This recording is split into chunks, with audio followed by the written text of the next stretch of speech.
Welcome Kindreds, it's Jessica. Way back in 2019 I had a depth year. If you don't know what a depth year is, it's the idea of taking a year to focus really deeply on the things that you enjoy.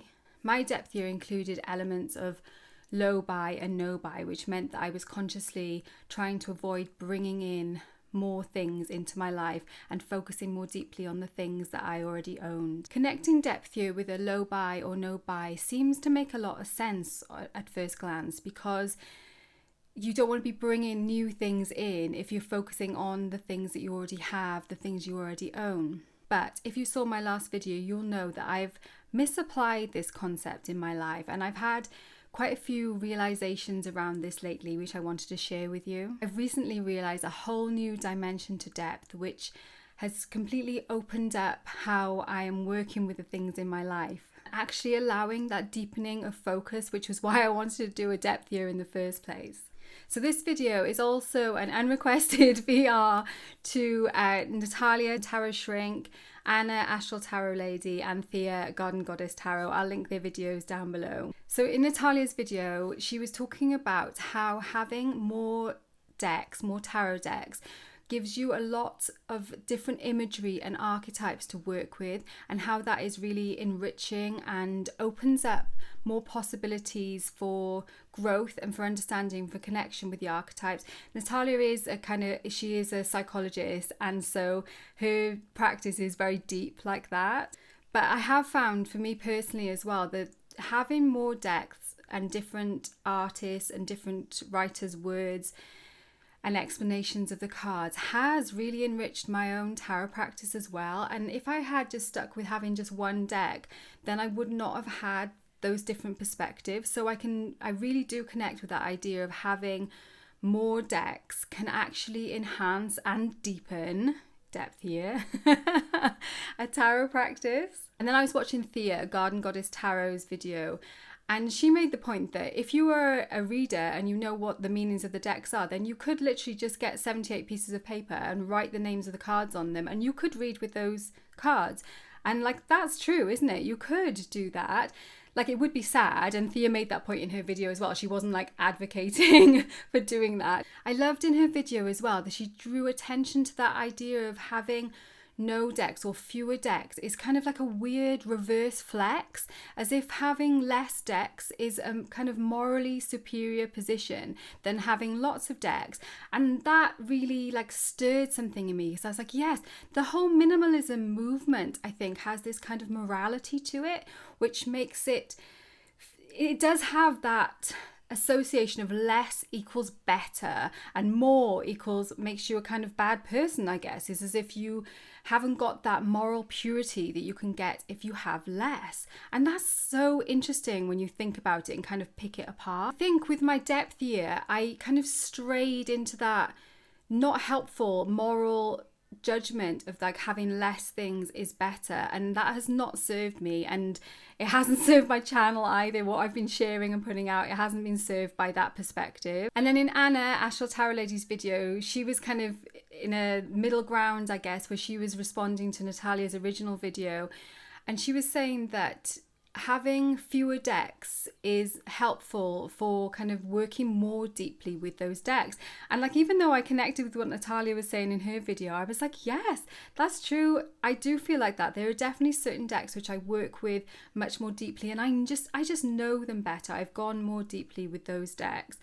And then I have other decks which I kind of use now and again, but which aren't those really connected. And Thea was talking about connection as well with decks. You get a different relationship. It's exactly the same as with people, isn't it? People that you see more often, you can have a deeper relationship with. You know them more intimately usually, and you can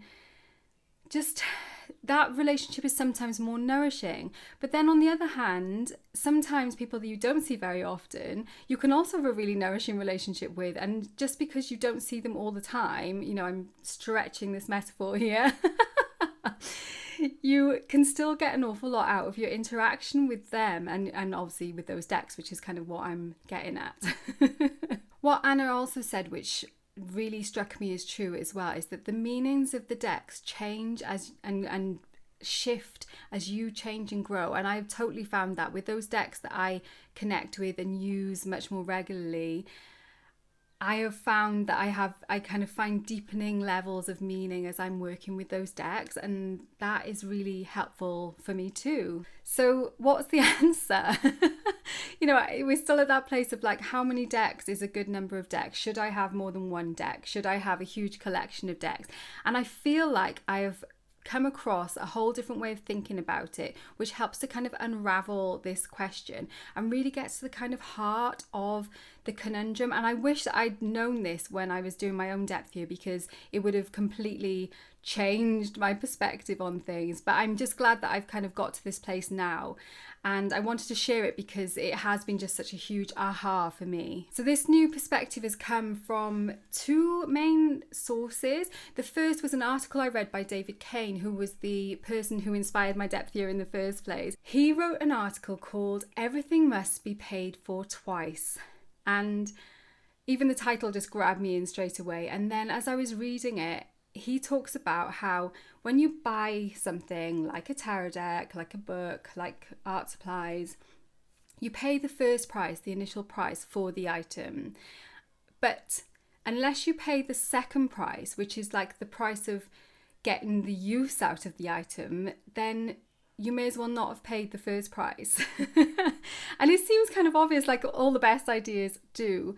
But I was like, yes, that's so true. So like, if I buy a tarot deck, I pay that first price, I receive the deck. But unless I'm prepared to pay the second price of spending time getting to know that deck, working with it, like not necessarily every day, but actually using it at some point, then I won't reap the rewards of using that deck.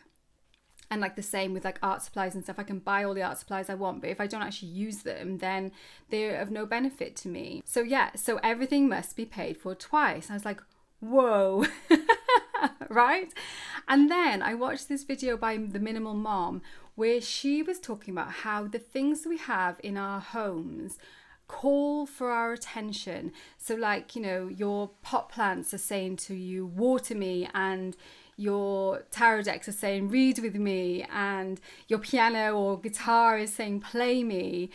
And so the more things that we have, hence she's the minimalist mom, she does make videos about minimalism, but not in a kind of preachy kind of way. She was saying that the reason decluttering and kind of having less in your life feels calming, which does, I felt that calming from decluttering and getting rid of things in my life, is because you haven't got so many things literally calling you for attention. As an animist, this is an idea that I totally resonate with. And then I put those two ideas together. So the everything must be paid for twice, and the idea of that everything that you have is kind of calling for your attention. And that is where it really started to shift things for me. It was like, boom. And I just started to think about depth and what I was trying to achieve with my depth year in a whole new way. Without consciously realizing it, I wanted my depth year to like release me from that overwhelm of having too many things calling for my attention. And also to kind of carve out the time, to create the time for actually paying the second price for the things that I actually found nourishing and want to pay the second price for. Again, it sounds so simple. I was just like, yes. And I understand much more clearly now why like having collections of things, like if you're a tarot collector or an ornament collector or something like that, doesn't feel overwhelming in the same way as if you want to buy tarot decks to read with them. Because the second price for the tarot collector, you buy the deck, and then the second price, the thing that it actually wants you to do is just to kind of add it to your collection, to put it on the shelf. And maybe it calls for an additional dust now and again, but the second price is a low price. It's a price that's easy to pay.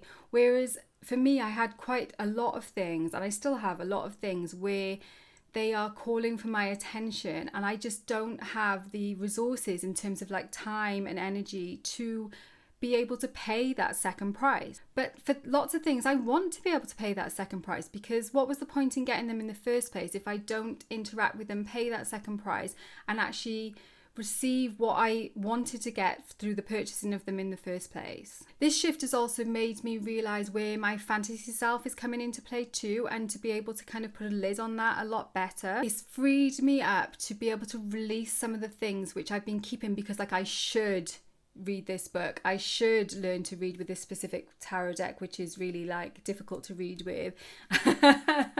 I should learn to play the ukulele. You know, it's those things that I had bought thinking I should pay the second price for, but if I really kind of dug deep into myself, I don't want to pay the second price for those things. And so I've been able to allow those things to be let go. I've realized I just need to ask about things.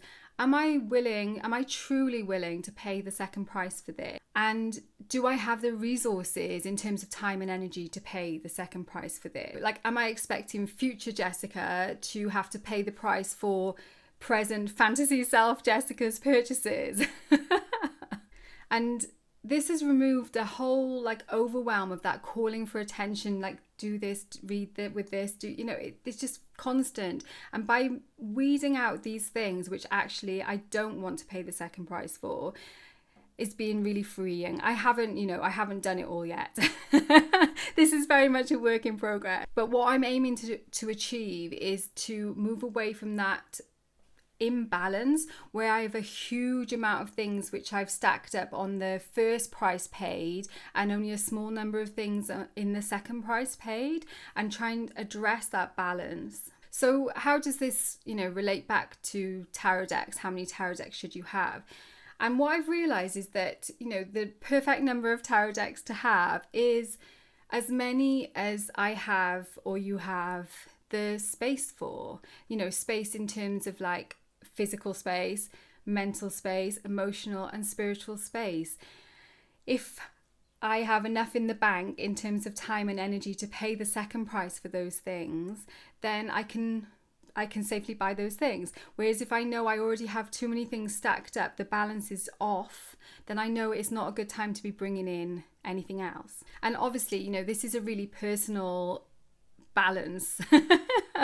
But I've created some prompts which you can use. You can use them just for journaling, straight up journaling if you want to, but I'm going to use it with tarot to work out where I currently stand in that kind of like balance sheet of my life, and see where I could, I would be best served by moving some things on, and where I would be served by bringing more things in.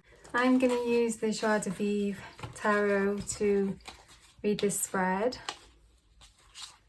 So the spread is basically a huge balance sheet working out where I am at with the physical, mental, emotional and spiritual aspects of my life. And so I know what I can safely bring in which areas of my life, and which things I might need to be thinking about decluttering or getting rid of.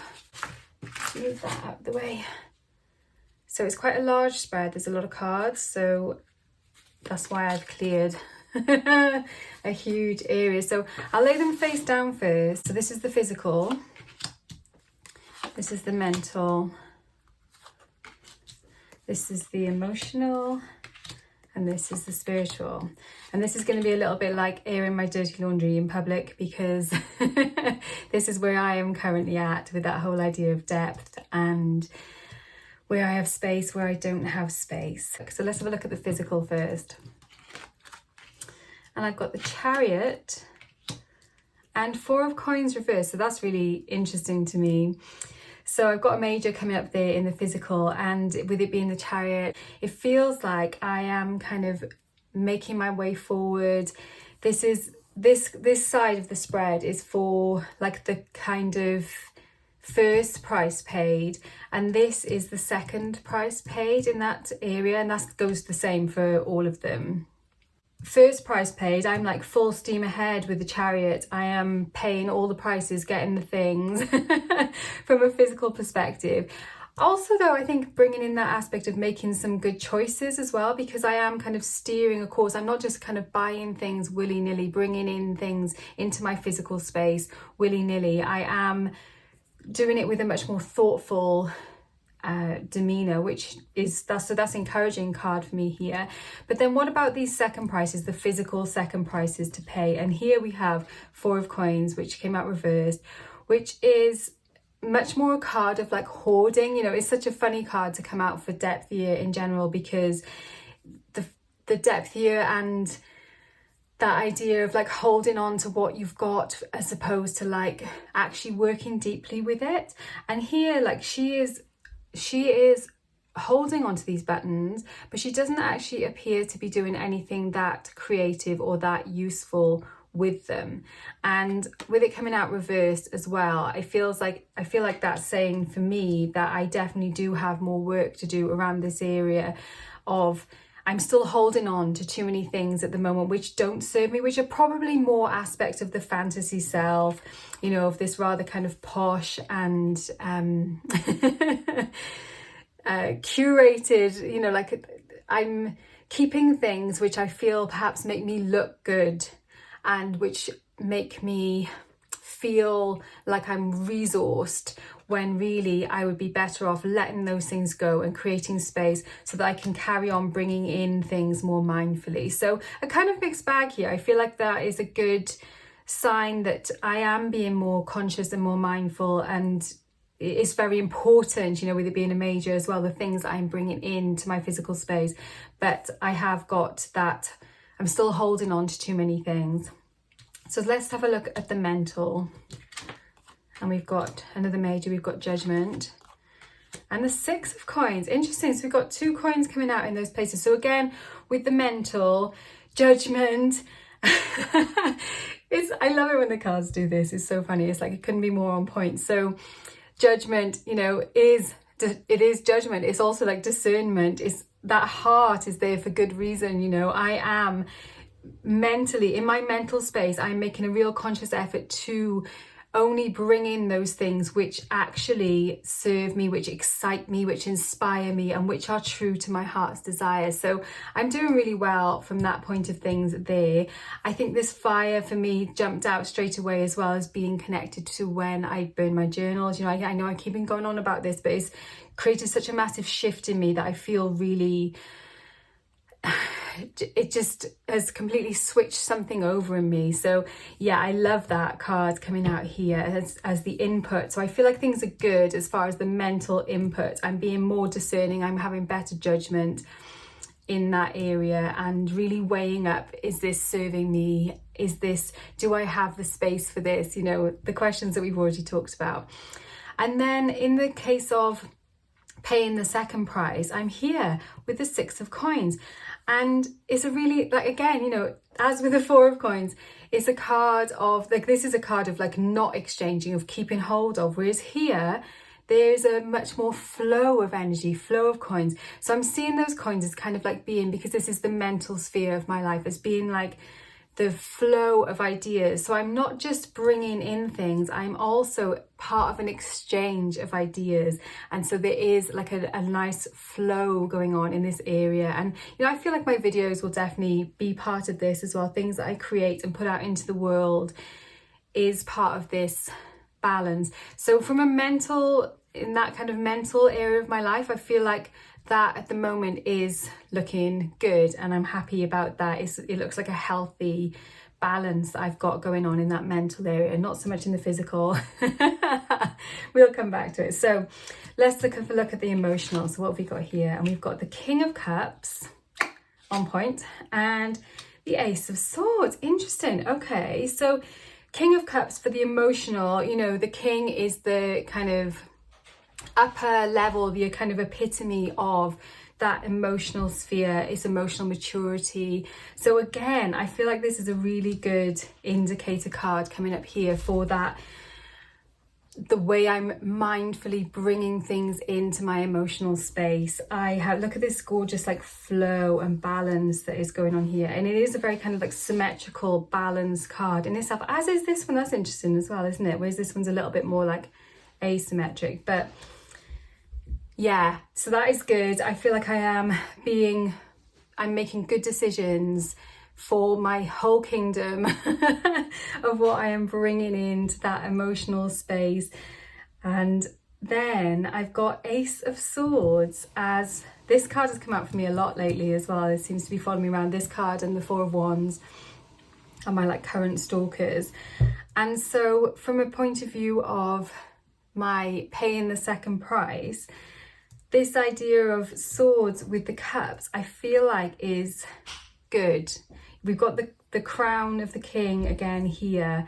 And so I feel like it's that whole idea of new beginnings and being able to incorporate new ideas around that emotional area of my life. And I've been consciously doing that, you know, like obviously I've got my own personal insight into what these mean for me, because I know like what I've been doing. And I have been doing an awful lot of work around metabolizing and forgiving and like moving out past pains, past hurts, past blocks that have been clogging me up, and looking, you know, like actively looking. Like this Ace of Swords is there with the telescope, and I think I said on one of my readings I did on Instagram where this card came out, it's like it's almost like he's got a focus, a long view focus, and also because there's only the one telescope, it's like you can see the short term and the long term, and I feel like I'm really there. And also there's this guide, you know, I've got a guide with me helping me to make decisions, which I know and I'm really grateful for. So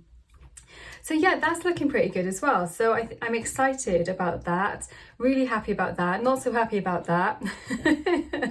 Let's have a look at the spiritual. So okay, 7 of Cups and 6 of Swords. Interesting. Okay, so no majors here, as they weren't any here either. We've got the 7 of Cups, so more cups coming up again. Sorry if there's a little bit of noise in the background. Sounds like my husband's come in and decided to make a coffee. So here with this, like it looks like you can see it's like they're all like asking for her attention. Do this, do this, do this. And I sometimes do feel like that in a spiritual, like I have a lot of connections and things going on. Like, sorry, I just shut my door, so hopefully it's not as noisy in the background. So I was saying that from a spiritual perspective, I do have a lot of input, and that's what it feels like here in this card. Like I have input from ancestor, from deity, from my guides, from the universe, you know, through the medium of cards, things like that. So I am taking in a lot of input, and often with the 7 of Cups, that can be it. The 7s are kind of cards of kind of like confusion, like things could go either way. So I feel like it's kind of a little bit of a warning to be careful and very mindful about what I take in. Like I am also like, oh, I could start this sort of practice and I could maybe incorporate this into my practice. And so I do tend to be a little bit like a magpie when it comes to spiritual practice. I want to be bringing things in, bringing things in. Whereas what it's saying here with this 6 of Swords, you know, underneath the 6 of Coins as well, interesting 6s again, there's a need to leave some of these ideas behind so that the balance can be achieved as I want it to be. And for me to be able to kind of move into these new realms, I need to be, I love this 6 of Swords because often in the 6 of Swords card, the you know, in the traditional Rider-Waite-Smith, the person is taking those swords with them on their journey. So it's almost like they can go to a new place, but their ideas are still going to come with them wherever they go. Whereas in this card, the swords are staying here and she is just riding off on the swan, which I just think is just so beautiful. So yeah, that's definitely something for me to think about. It's probably time for me to do a little bit of pruning of my spiritual practice and to try and kind of curtail that magpie tendency so that I can be more focused on the things that are actually really meaningful in my life. So that's a kind of picture of how things are at the moment. And then I'm going to take, and I think I'm going to shuffle again actually. Okay, so there's a couple more cards. So I'm going to ask, how can I bring more balance into my life at the moment? Because this was kind of just showing me the state of play and already given me some ideas of what to do, I guess, you know, from those cards, as tarot tends to do. But specifically, how can I bring more balance? I'm going to take 2 cards. I'm going to say, like, don't do this, do this. So don't do this, do this. Okay, interesting. Oh, 4 of Wands. So what did I say? These 2 cards literally follow me around at the moment. So Knight of Swords, don't do this. Don't go zooming off, trying to get more input and like kind of so inflamed and excited about the ideas that I kind of almost forget the things which are nourishing and important to me in the first place. And then do this, 4 of Wands.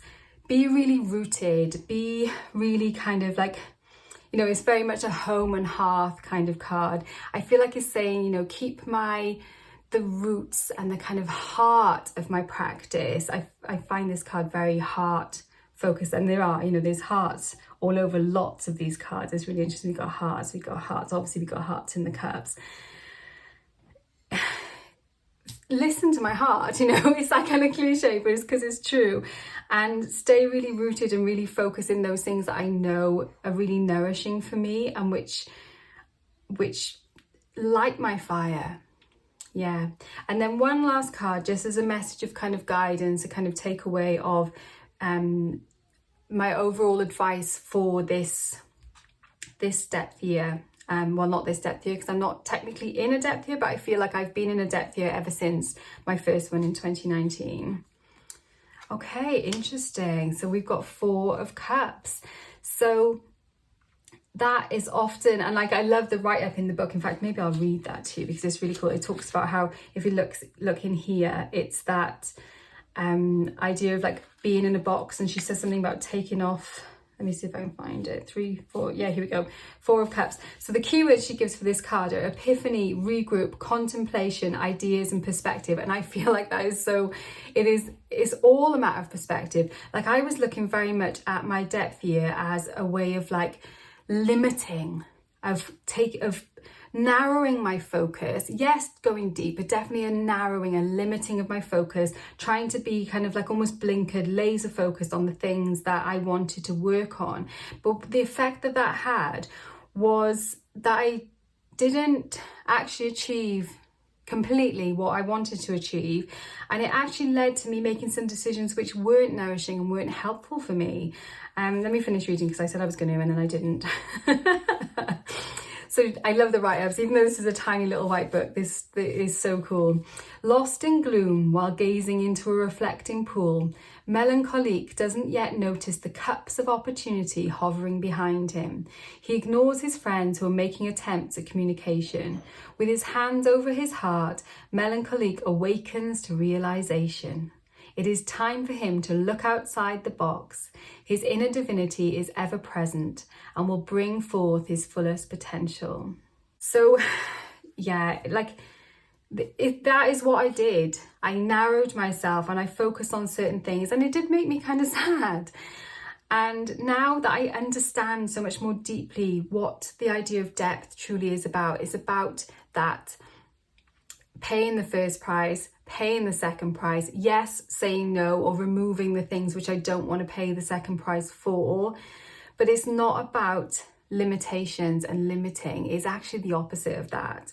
And I kind of had an idea, an inkling about that when I was doing my depth year. And I know in some of my reflections, I feel like I've said similar things to this before, but I've never quite seen it in this exact way.